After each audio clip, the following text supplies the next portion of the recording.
I'm JJ Heller, and this is Instrumental, a show about the big and small moments that shape our lives. In every episode, my guest and I start near the end of their story and work our way back to the beginning.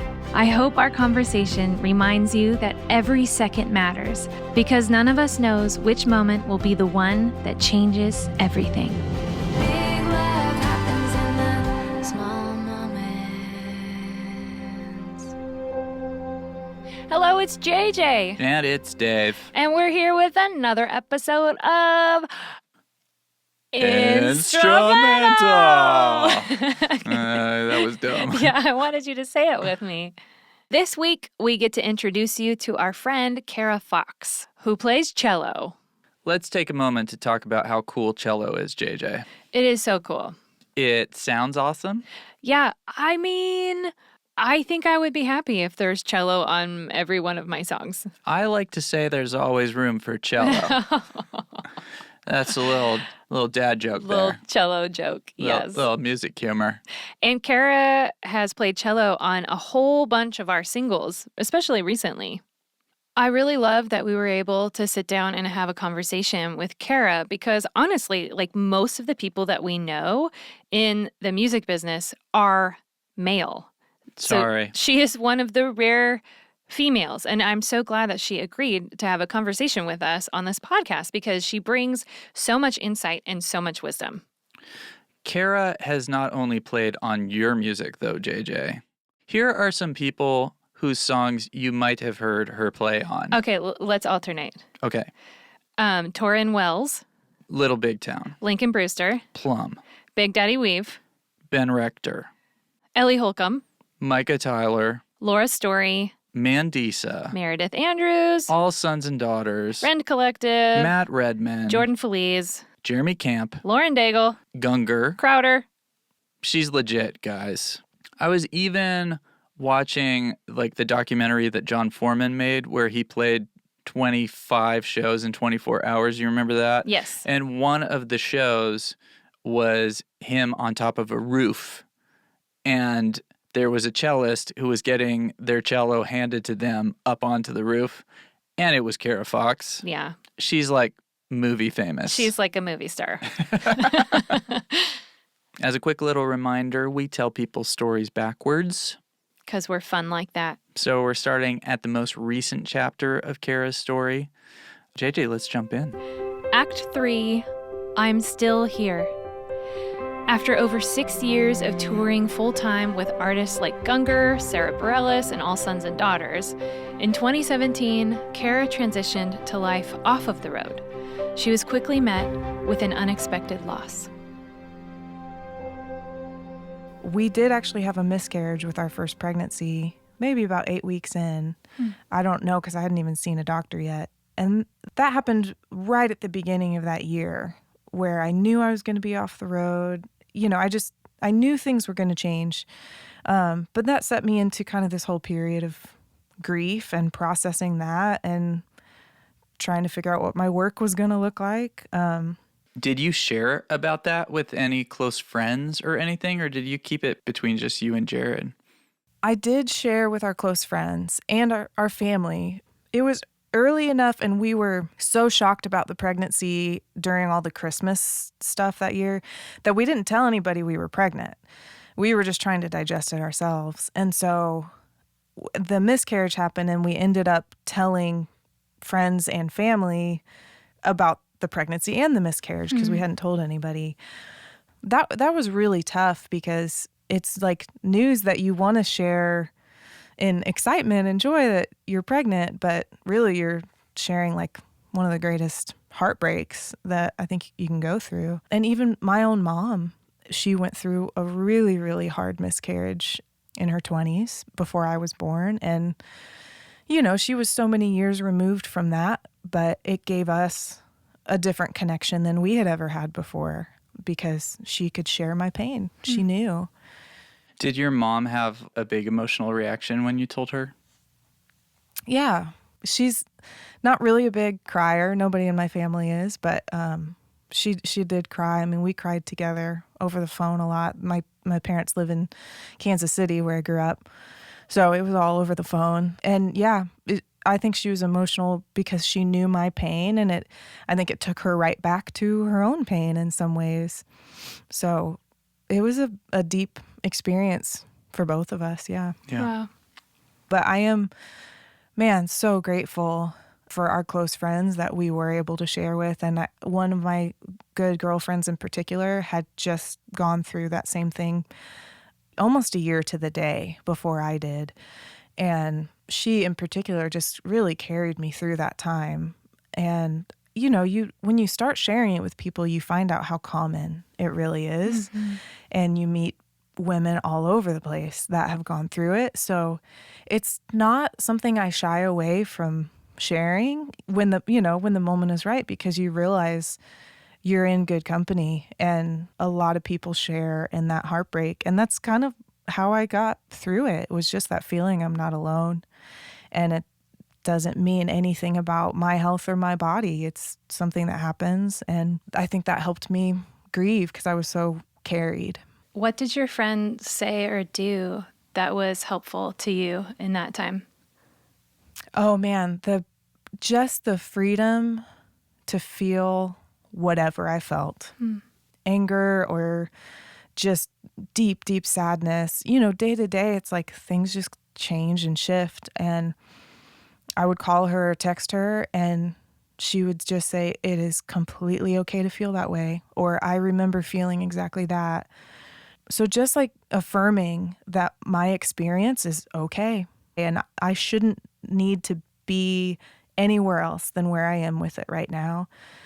And she brought a box of goodies and left it on my front door. Just tea and cookies and a book and a mug and just some sweet little things.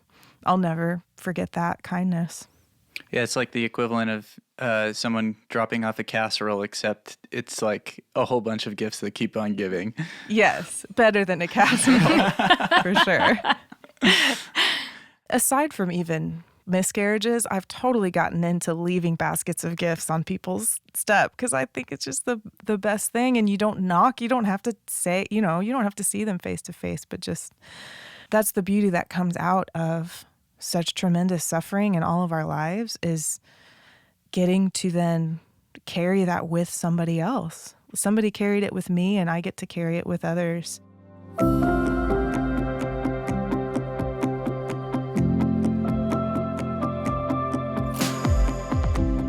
But then we got pregnant immediately again. Wow. Looking back, it's just kind of amazing how all of that, the grief of that miscarriage, it's so clearly something that shaped me and prepared me in a different way for pregnancy and motherhood than I otherwise would have known. Because I think there's maybe a greater depth of gratitude when you do have a successful pregnancy after that. And so as sick as I was, I loved being pregnant and tried to just work through all of the yucky feelings as much as I could. And the next couple producers that hit me up for a session, I just would say, well, I've got the capabilities to record at home if that's ever easier for you. So I was learning that, kind of as I was pregnant and trying to figure out what kind of workload I could take on and what is this going to look like, all the while knowing I'm about to have maternity leave anyway. Self-employed maternity leave. Exactly. So we were like saving up money so we could hopefully live for a couple months without my income. So my son was born the very end of 2017, December 28th. And I think I took a pretty solid 6 weeks off. I remember the first time I came down here to the studio and tracked on a song in the midst of those crazy newborn days. It was the first thing that gave me this breath of like, oh, I'm still here. Right, yeah. Like, I'm still me. This is it. This is what I love to do. That confirmed to me that I wanted to work. I always had wondered, when I have a baby, am I just going to want to quit and just be a stay-at-home mom? And it was quickly evident to me, like, I'm not cut out for that. I want to work. I want to make music. It was just kind of that first little glimpse of, okay, maybe I can make this thing work. Like, track during baby's nap. Yeah. And then mom the rest of the time. Right. Yeah. I have days and times where I do really miss life on the road. I always loved touring and got to tour with just some amazing people. I think last year was probably one of my best years yet, and I did very little touring. It was all in town and working at home. How do you measure best years yet? Well, I mean money-wise when I say that. Yeah. But also just the fact that I am able to like work and be home with my son so much. And it's been really hard to figure out that balance and to juggle all of those things, you guys know. But I'm working and I love my work and it keeps coming in. So I couldn't be more grateful for that.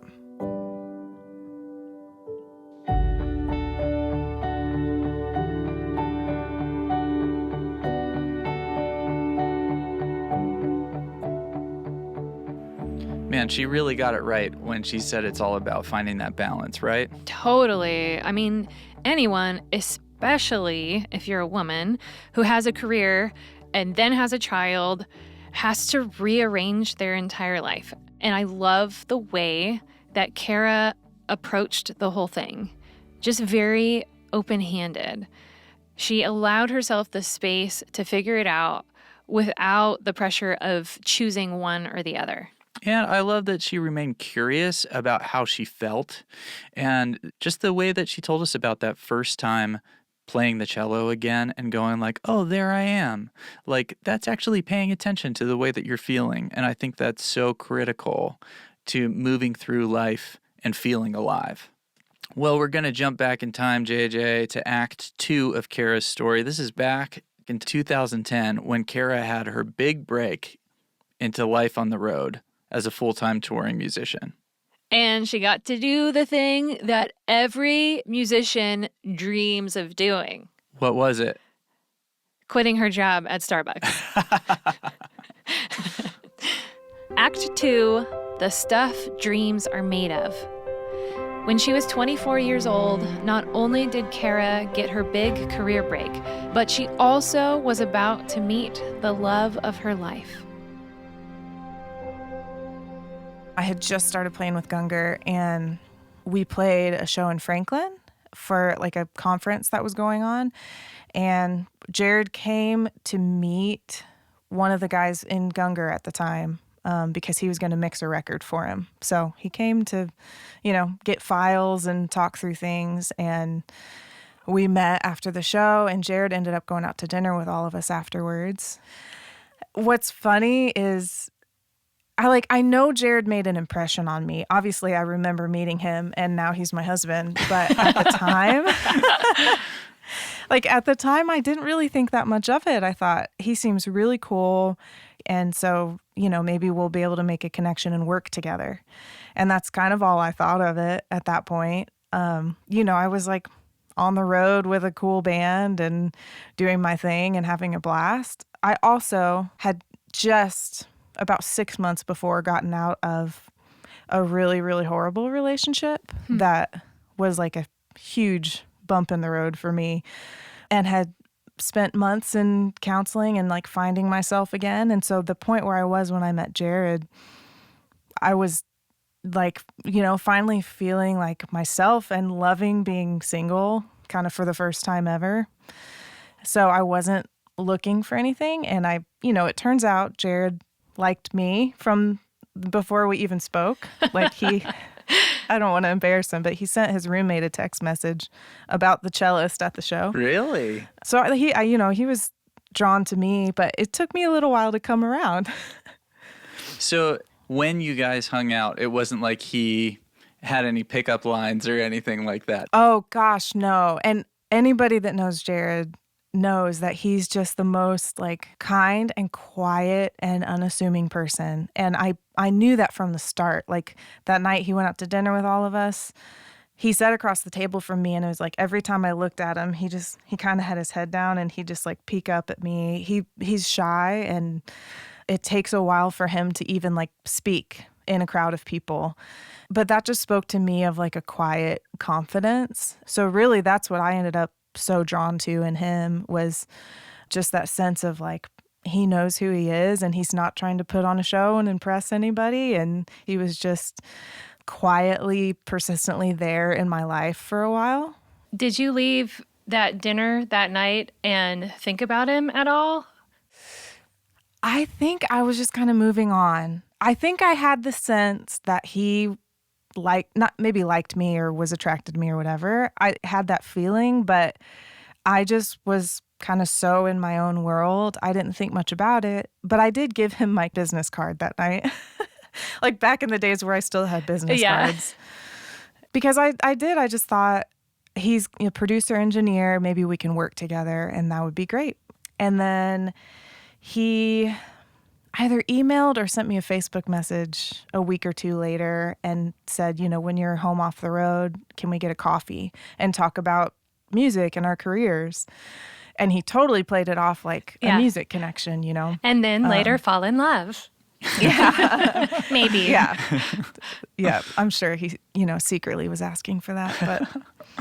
But so we just met at Starbucks one day in the afternoon and sat and talked for over an hour. And that definitely was where I initially saw him and was a little bit attracted, but still just completely terrified of a relationship, and I wouldn't let myself go there. And we really did just talk about music. And I remember coming away from that coffee so inspired. And I went home and I told my roommate, he's really, really cool. He's just cool. And I wasn't ready to kind of pursue anything. But he just every few days would text and just say, hey, I'm thinking about you. And within a month and a half, I want to say, we were going on our first real dates. And it felt like, okay, something is happening. I was still just so terrified. And I tried to break up with him pretty quickly. And Really? he totally talked me off the ledge and dispelled a lot of my fear.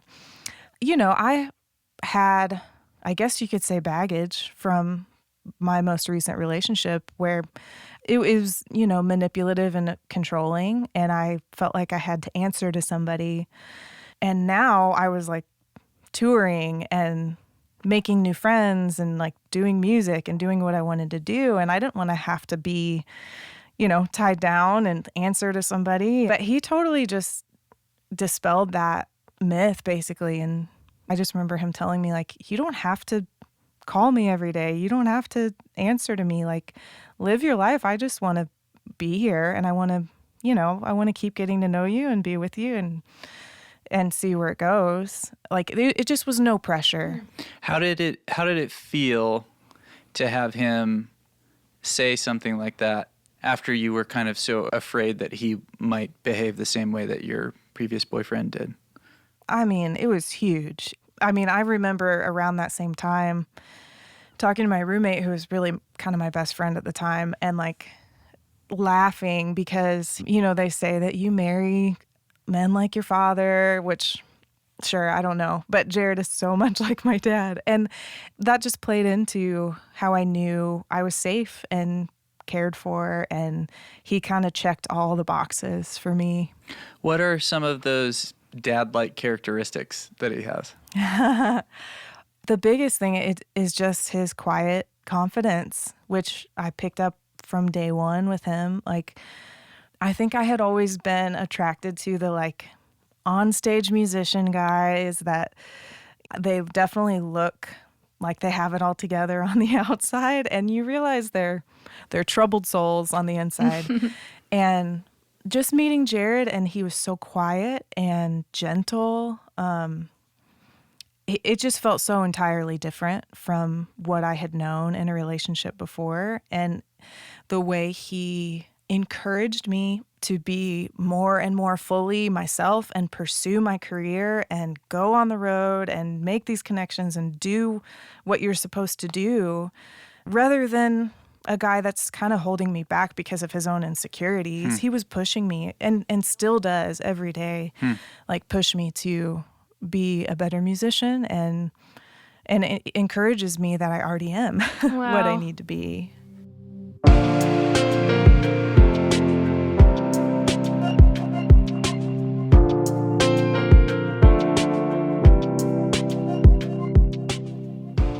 JJ, I think there's a really valuable lesson here. Yeah? What's that? If you're a cello player in Nashville, right after you quit your job at Starbucks, start looking for a husband. He's right around the corner. Okay. That's your takeaway? That's what I took away from Cara's story. Yeah. Okay, good. Well, I really love this next story that she's about to tell because it's the type of moment that as a musician, you just dream about, but you wonder if it's actually ever going to happen. And it happened to her. Yep, it begins with a text message to Cara from another cello playing friend of hers named Claire Indy. I remember I was on a plane. I was like about to take off, going somewhere, I don't know. And I think she just texted and said, hey, I think I'm going to do a tour with Sarah Bareilles and they're looking for a second cellist. Are you interested? And so, of course, I was like internally freaking out and also trying to hold it together I in public. might be able to. I'm very busy. I know. I'm like, do I play it cool? Yeah, but I mean, so of course I was really excited at that and had to send in like a little audition video to the band leader, but it just was the most fantastic touring experience I've ever had. Like saying yes to a tour, it has to hit 2 of 3 marks.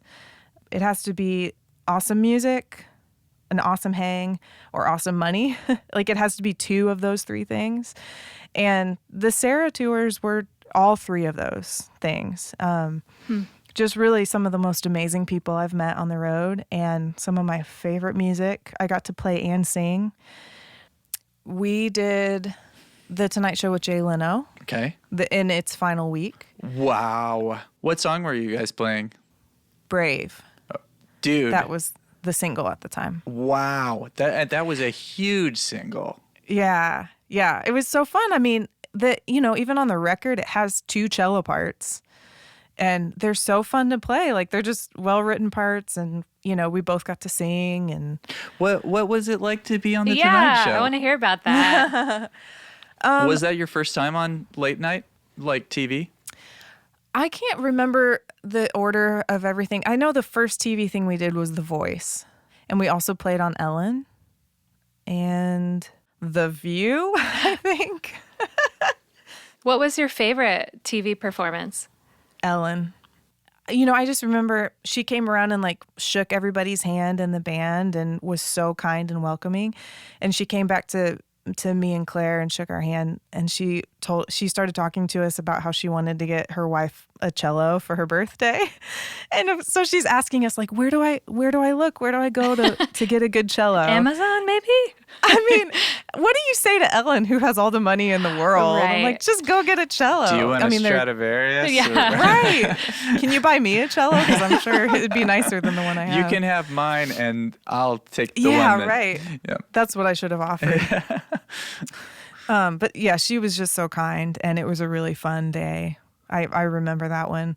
They all were really fun. I played on the Emmys also with her, which that was awesome because it's just, this room filled with celebrities, but it also is like, you realize how not glamorous so much of that stuff is because you're just sitting in a little green room with no windows all day waiting till it's your turn. I think about that so much. I mean, every beautiful theater or beautiful room has some back room that is like cinder block, you know? It's like they put the sheen on like one side. I mean, it's kind of like Disneyland, right? It's like on the other side of that wall is plywood and a mop, Yep. So you're at the Emmys. Were there any celebrities that walked by? Like, did you have some memorable interactions or just see someone where it was like, oh my gosh, I can't believe I'm in the room with so-and-so? Do you freak out about any of that? A little bit. Like, I'm not easily starstruck, I think, because I'm like, okay, they're just a person. But, I mean, that day in particular, I for sure, I saw Andy Samberg multiple times in the hallway. Seth Meyers was hosting, and he came backstage after our sound check and like just told all of us, face to face, like, you guys, that was fantastic. It was really, really beautiful. And he was so sincere. And whatever year it was, maybe 2014, Breaking Bad was huge and they were up for an award. And so when we played, like for the actual event, the whole Breaking Bad cast was right in front of us in the front rows. So that was a big deal to me because I was really into Breaking Bad. So yeah, there were a few moments I was like, this is pretty cool. That's awesome. And all of that came from Claire. Yeah. Basically.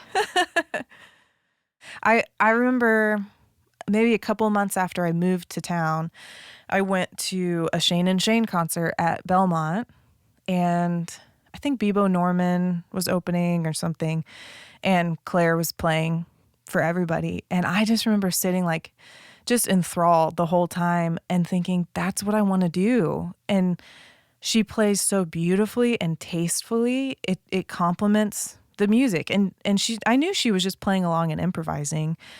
I had learned how to do that, like witnessing what she does in a band context. I was kind of learning how to do that. And I thought, that's the thing. Like, look how beautifully cello fits in this setting and complements the voices and the instruments. And I quickly just aspired to be Claire Indy.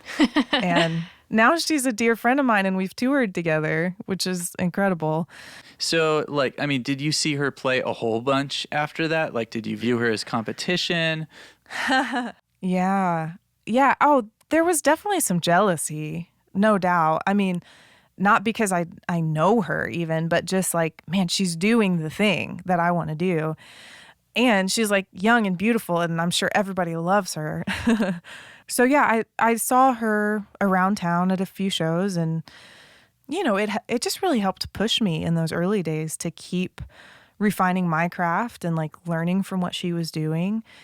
And my whole time in Nashville, she's just been kind of that step ahead of me, even to where she had a baby first. And a couple years ago when I was pregnant and like trying to think through how am I going to do this, I remember talking to her a couple times, and she had to kind of weigh the same issues of, do I want to really just focus on being home and being a mom, or do I want to work, or is there some in between? And for her, I think she ended up opting more to stay home with her daughter, and she is working, but she really has scaled back and has felt like it's worth it for her, and she just loves being a mom and being with her girls. And I think I have found a slightly different balance, but I'm just so grateful for her as a friend and a colleague, in a way, having paved the way not just for me, but for other female string players that I know that do the same thing as me, that are thinking about starting a family. And it's like, just to have the example of somebody that is doing it, has done it, is such a gift. I think that's why I have been able to have a career, is because there are people like Claire that have trusted me and referred me. And so I'm so happy to do that for anybody else. I think we all just kind of trade that favor back and forth,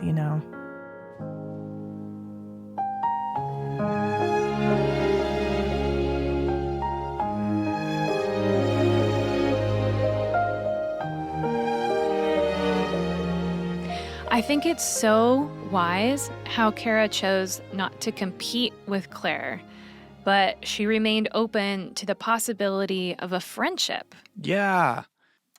Let's take it back to 2009. 2009. A good year. Do you want to tell me what happened in 2009? Somebody really famous had a birthday in 2009. Every living famous person had a birthday in 2009. No, this one wasn't living. Okay, so a dead famous person had a birthday? Uh-huh. Abraham Lincoln turned 200. Okay.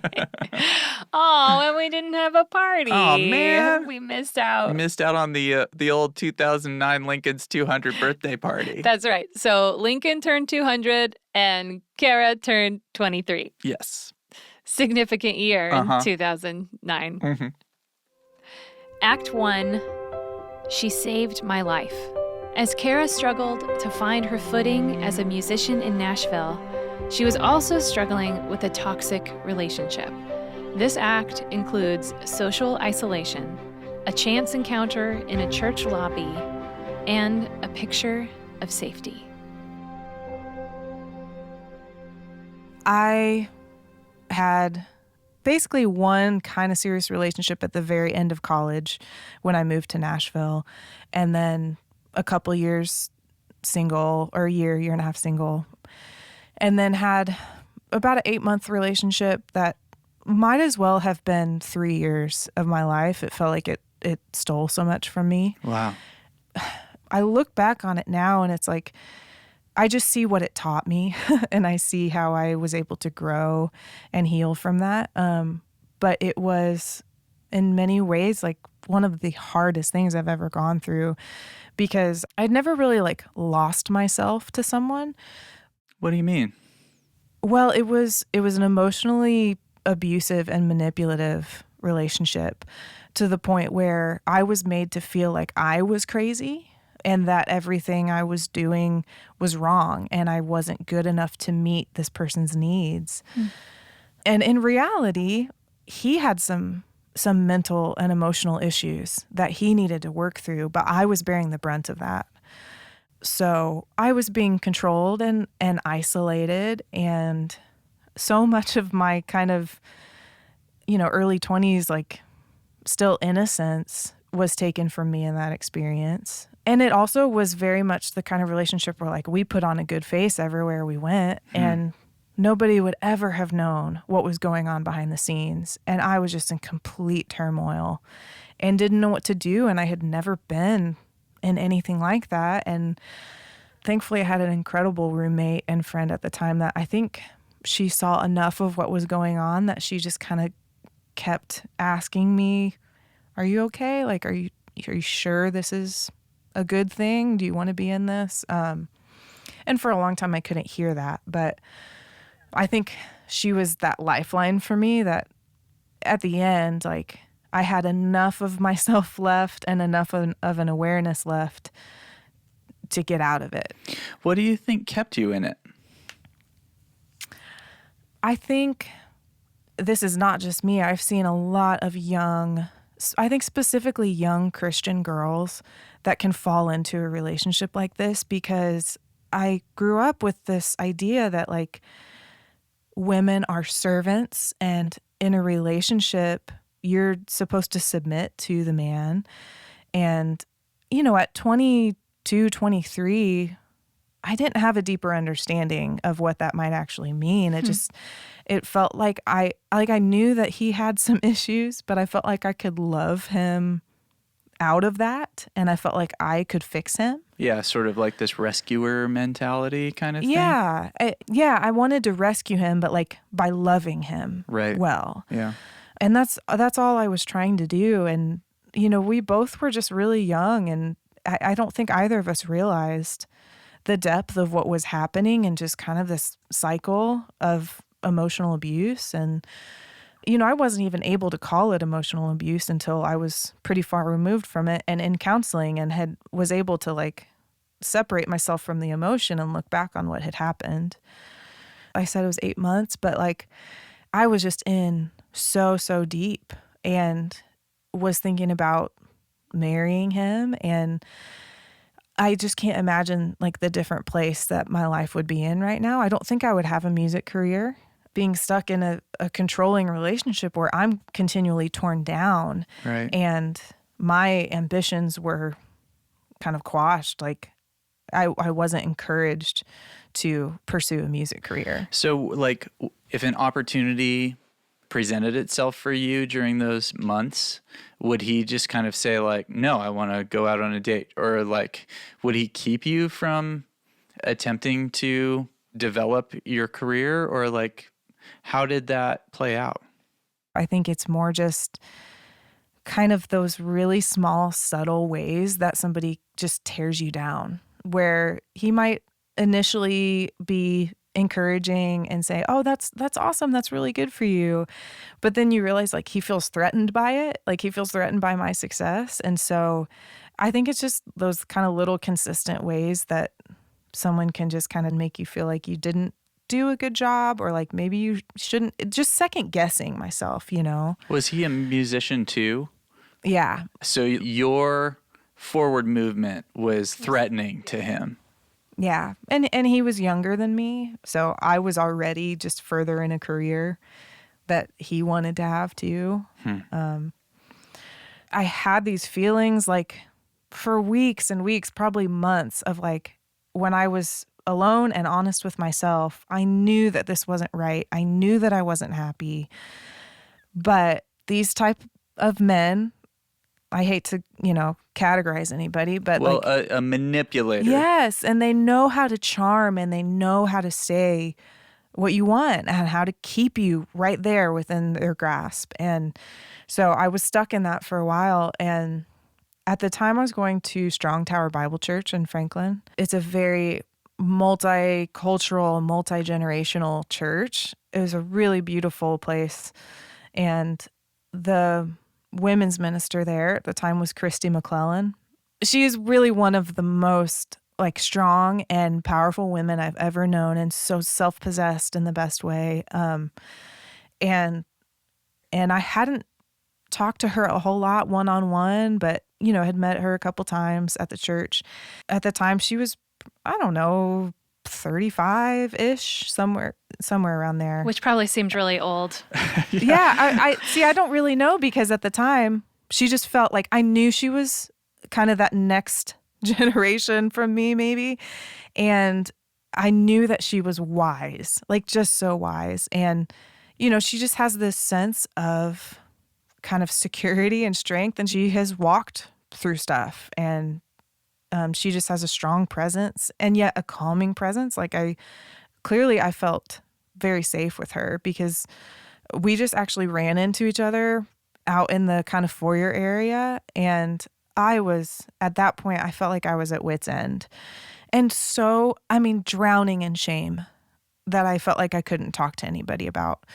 And part of that is having grown up in what I now call purity culture, and dealing with the physical relationship I was having with this guy, and feeling like I couldn't talk about it because it was so shameful. And so I was just drowning in that and carrying the weight of that.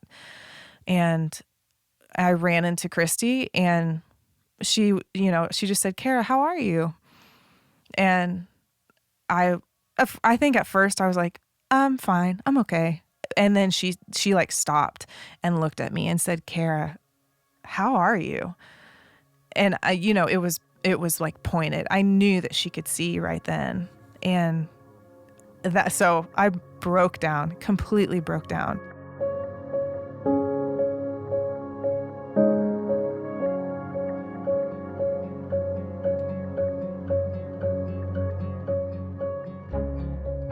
And I think church was about to start, like the main service was about to start, and she just took me off to a bench in a hallway, and we skipped church and just sat there, and I just poured it all out to her. And I said, I told her everything that had been going on, and I'm sure the whole time I'm also trying to justify it, and I'm saying, but he's such a good guy, and this and this and this.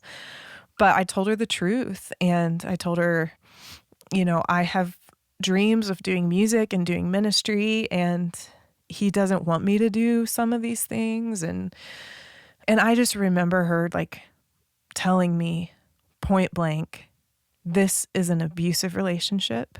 You have to get out of it. And I have been there.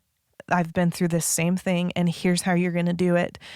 Like 5 steps. I don't remember if it was 4 or 5 steps, but she gave me practical steps. Like, number 1, go home and tell your roommate, who was also, kind of my best friend at the time. Mm-hmm. Go home and tell her exactly what's been happening, because you need a physical presence that's going to actually force you to walk through this. I had to cancel lunch plans with him and his family that afternoon. Wow. And then I remember she said, you have to do this over the phone. Call him and break it off and tell him, this is not okay. I'm ending this. You can't argue this. I'm walking away. Like, just cut and dry, point blank. Did she say, like, tell him the news and hang up in a way to not let him sort of convince you back into it? Probably, but I know that was the gist of it, is like, you need to do this over the phone, and don't give him an out, don't give him an option, don't allow him to explain. Yeah. Like, this is the practical step right now. There might be more discussions in the future where you can talk more about it, but right now you have to cut it off. Yeah. And I did it. It didn't go that easily because he showed up at my door shortly after.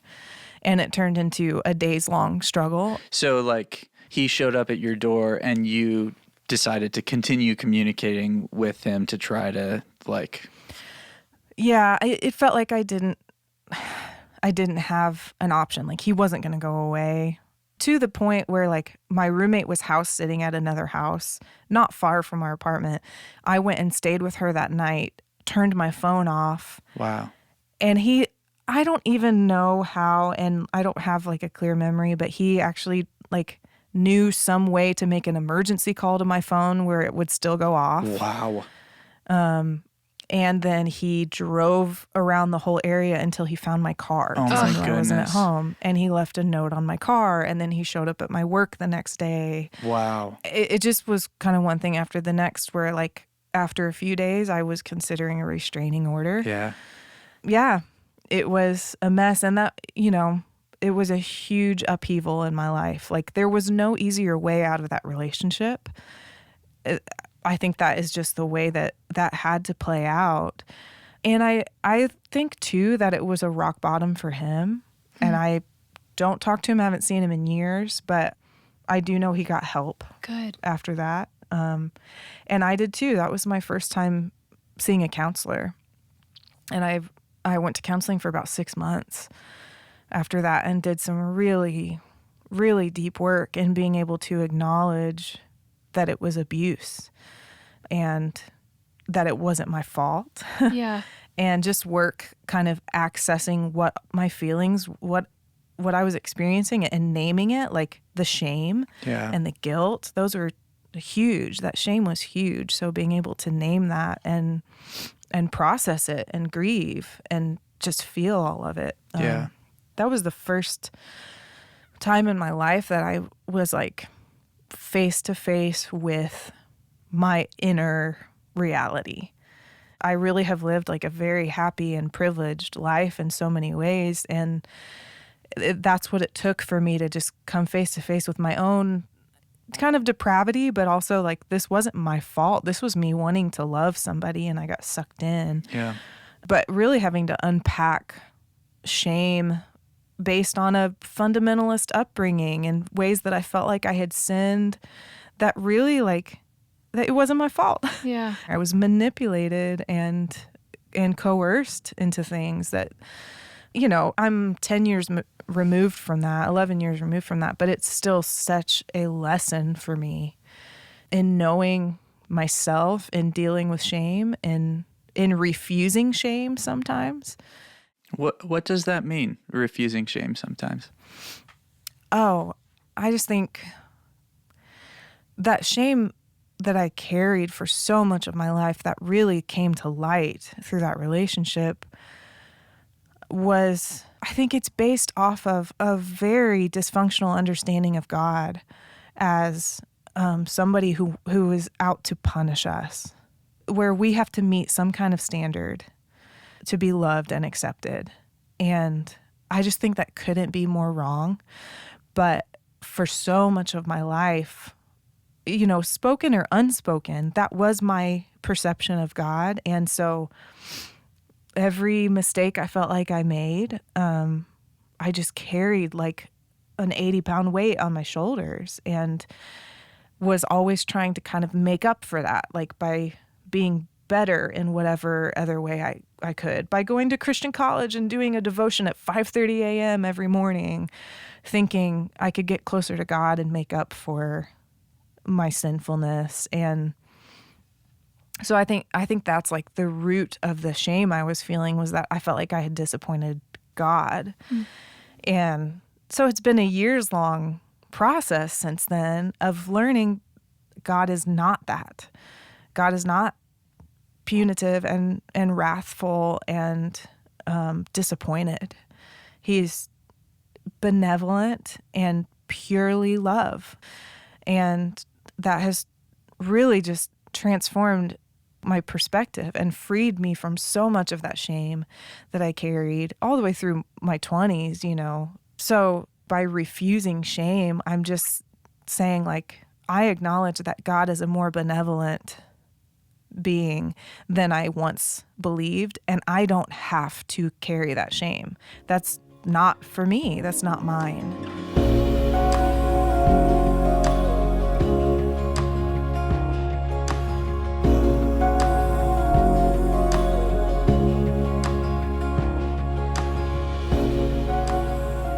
We only learn from the heartbreak and the grief. Like, that's the only way we grow, is by coming up against conflict and against difficult things. So I don't want to take those things away from myself and from my story. And, you know, I would love to have avoided that relationship. I wish I could tell myself, just don't do that. But more so, I wish I could just tell her that she's so loved and she's okay, and live in that love and in that understanding just as a baseline, and then pursue your dreams, like, fearlessly. You were talking about how the two of you tried to keep your dysfunction hidden, like you put on a happy face. Does that mean that you isolated yourself a little bit from the friendships that you had at that point? Oh, yeah. Because your friends and your family are mirrors to you, I think. And when you're really in relationship and you're, like, being honest with people, they're going to know what's going on. And so there had to be a certain level of isolation for that kind of relationship to keep going. And I don't know that he, you know, ever said, I don't want you to be friends with so-and-so. But again, it's just those, like, subtle ways of maybe tearing down one of my friends that then makes me second guess that they're really my good friend. You know, little by little, he's removing my mirrors and my resources to remember who I am.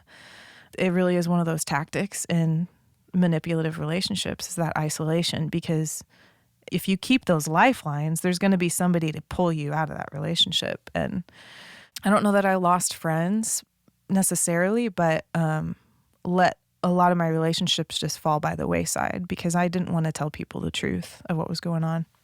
So if somebody's listening and they think that they might be in an abusive relationship, what would your advice be? Tell somebody. Find a safe person. And, you know, I think there are different levels of isolation that you get to in a relationship like that. And it might be hard to think of who that safe person is, but there is somebody in your life that is a safe person. And you just need to tell the truth to somebody. You need to realize this is not a problem with you. You're not doing something wrong. You're being abused, and you need to tell somebody. And whether that person, like, can actually give you the practical steps like Christy did for me to get out or not, they can lead you, I'm sure, to a place and to a person with those resources. And you don't have to even have a beautiful way of, like, explaining what's going on. Like, just tell somebody and they're going to realize it's not okay. Yeah. Circling back to Jared, what do you see in Jared that helps you know that you're safe with him? I think just that there is no pressure ever to be anybody other than who I am, or to accomplish anything other than what I'm setting out to accomplish. Like, he pushes me to be better, but it's not this, like, expectation that I need to change anything or behave differently. I just know that I can be exactly who I am. And there's just no judgment. I don't feel like he has ever judged me for even, like, the huge ways that I have messed up in our marriage, you know, like the huge ways that I've hurt him over the years. Like, it's just been acceptance. even if he's heartbroken, he's never walked away. He's never even walked away in an argument. So that just speaks safety to me, Do you think Christy knows how significant that conversation was that she had with you? Yes and no. I feel like at the time she probably did. And she also would text me like every day for Wow. months, I feel like. It was that same kind of, how are you doing? And then that's okay. Like wherever you are today, totally okay. You don't need to be anywhere else. It was an ongoing relationship with her for a few months of her just like checking in and saying, good, do that thing today. You just, go for a walk, do that thing. Like just move your feet, move your body, and it's okay. And I think, at the time, she probably knew that like that was significant. Like she saved me from that relationship. I don't know 10 or 11 years later that she remembers it, but she kind of saved my life, Yeah. If you hadn't had that conversation, I mean, what would have happened if she hadn't asked you how you were doing that morning? Oh, man. I mean, it's impossible to know. I fear that I would have stayed in that relationship for a long time. I don't know. We were talking about getting married. So it is safe to say, though, that like if she hadn't asked you how you were doing, you certainly wouldn't be married to Jared. Yeah. You wouldn't have your little boy. Yeah. You wouldn't be talking to us right now. Yeah.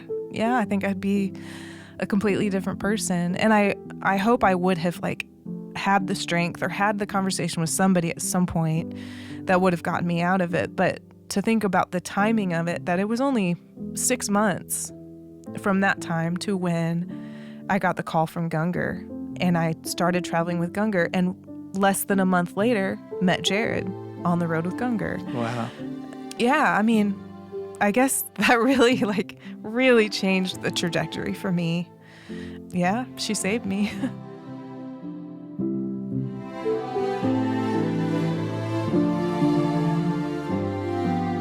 I am so glad that Cara shared that story.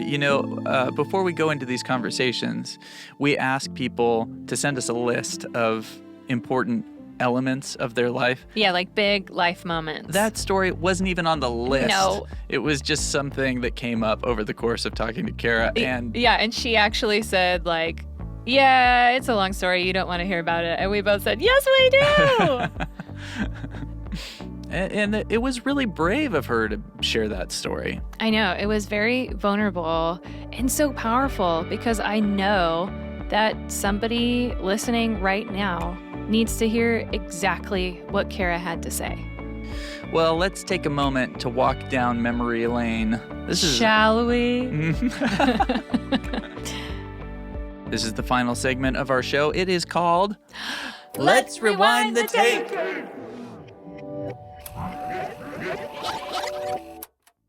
Cara continues to play cello on other artists' music, mostly from home.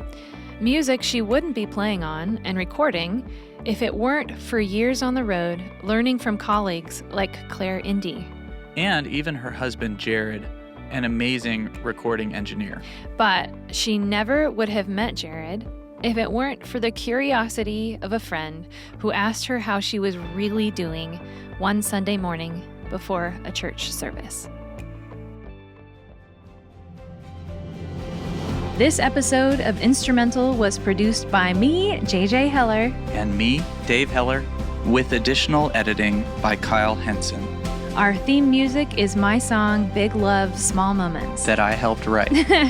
To find out more about me, listen to more of my songs, or watch my music videos, please visit jjheller.com. That's 2 letter J's, HELLER.com. We'll be back next week with another episode of Instrumental. So be sure to subscribe wherever you listen to podcasts.